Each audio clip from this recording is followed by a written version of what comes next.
నమస్కారం. Legal news ఛానల్కి స్వాగతం. మొన్న మధ్య టీవీలో ఏదో సినిమా చూస్తున్నా, శాండ్విచ్ అని. నాకు ఎందుకో ఆ టైటిల్ వినగానే ఇమీడియట్గా మన కైండ్ ఆఫ్ ప్రాబ్లమ్స్ తోటి, ఈ ఫ్యామిలీ ఇష్యూస్ తోటి రిలేట్ చేయాలనిపించింది. కాదు, అయిపోయి అలాగా. శాండ్విచ్. ఈ శాండ్విచ్ మొత్తం ఫ్యామిలీ సిస్టంలో ఎవరైతే ఉంటారంటే హస్బెండ్ అన్నవాడు శాండ్విచ్. ఎందుకు శాండ్విచ్ చేయాలంటే అందుకే బహుశా మీకు గుర్తుందో లేదో, ఆ మధ్య ఎన్టీ రామారావు గారు చాలా ఏళ్ల క్రితం, దశాబ్దాల క్రితం తల్లా పెళ్ళామా అన్నారు. పెళ్ళి కాగానే ఆలి బెల్లం అయింది, తల్లి అల్లం అయిందని ఈ సామెతలన్నీ మనకి ఎప్పటి నుంచో వచ్చింది.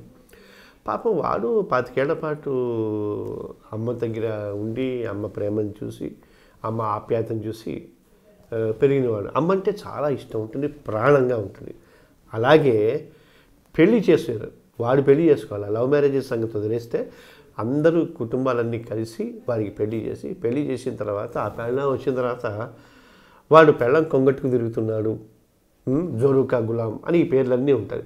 ఆఖరికి ఫ్రెండ్స్ కూడా వాడు ఏమంటారు, ఒకరోజు ఎప్పుడైనా సాయంత్రం పూట 8, 9 అయిపోయి ఇంటికి వెళ్ళిపోతారంటే, ఎలా పెళ్లి కాగానే వెళ్ళిపోయా, అప్పటికే మీ ఆవిడ కొంగట్టుకు తిరుగుతున్నావు అని. అంటే భార్యని ప్రేమించడం, భార్యని కేర్ చేయటం, భార్య వెనకాల తిరగటం అన్నది నామోషి అని వాడికి ముద్రేయటం. అలాగే నువ్వు అలా మాటికి పెళ్ళాం అంటే పెళ్ళాం దగ్గర చురకనైపోతావు అని అంటాం. ఇవన్నీ రకరకాలుగా ఉండి అసలు వీడు నేనేం చేయాలి, అమ్మ వైపు మాట్లాడాలా, ఆలి వైపు మాట్లాడాలా కన్ఫ్యూజన్లో ఉంటాడు.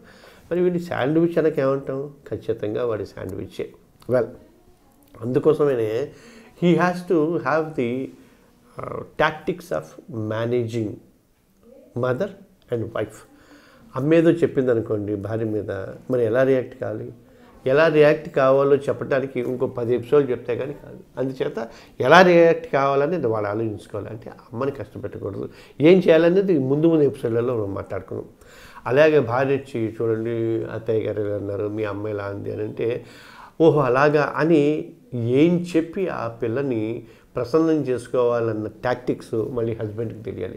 దీనికి సంబంధించినంత ఇంకో 10 ఎపిసోడ్లు మనం చెప్పుకోవాలి. అంటే 18 కాండలో లేకపోతే రామాయణ మహాభారతం లాగా ఇంత టాక్టిక్స్ ఆలోచన ఉంటే తప్ప ఈ హస్బెండ్ అన్నవాడు శాండ్విచ్ నుంచి బయటపడే మార్గం లేదు, లేదా మార్గం ఉంది అని అనుకోవటానికి వీల్లేదు. ఎందుకంటే శాండ్విచ్ అలాగే ఉంటుంది. కాకపోతే ఆ శాండ్విచ్ పొజిషన్ని వాడు ఎంజాయ్ చేస్తూ ఇద్దరినీ మేనేజ్ చేసుకోగలిగితే అది ఒక సుఖ సంసారం అవుతుంది. ఎందుకంటే happiness is the essence of the life అంటారు.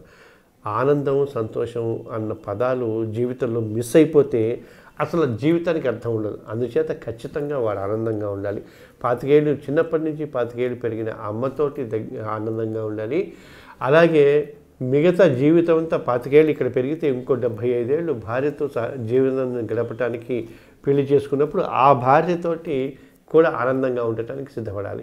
ఈ రెండింటిని బ్యాలెన్స్ చేయటానికి సిద్ధపడటం అవసరమైనప్పుడే అతను ఆ శాండ్విచ్ అనే పొజిషన్ని చాలా ఖచ్చితంగా, క్లెవర్గా, క్లారిటీతోటి నిర్వర్తించి తన జీవితాన్ని, తనతో పాటు ఉన్న మొత్తం ఫ్యామిలీ జీవితాన్ని కూడా ఆనందంగా మలుచుకోగలుగుతాడు. దట్స్ రీజన్ మేము రక్షా తరఫున ఎప్పుడో 10-15 ఏళ్ల క్రితమే మ్యారేజ్ మేనేజ్మెంట్ అనే కాన్సెప్ట్ని మనం క్రియేట్ చేసాం. అంటే health management, time management, money management లాగా మ్యారేజ్ మేనేజ్మెంట్ అన్నది కూడా ఈ వివాహ వ్యవస్థలో ఒక ఇంపార్టెంట్ ఆస్పెక్ట్.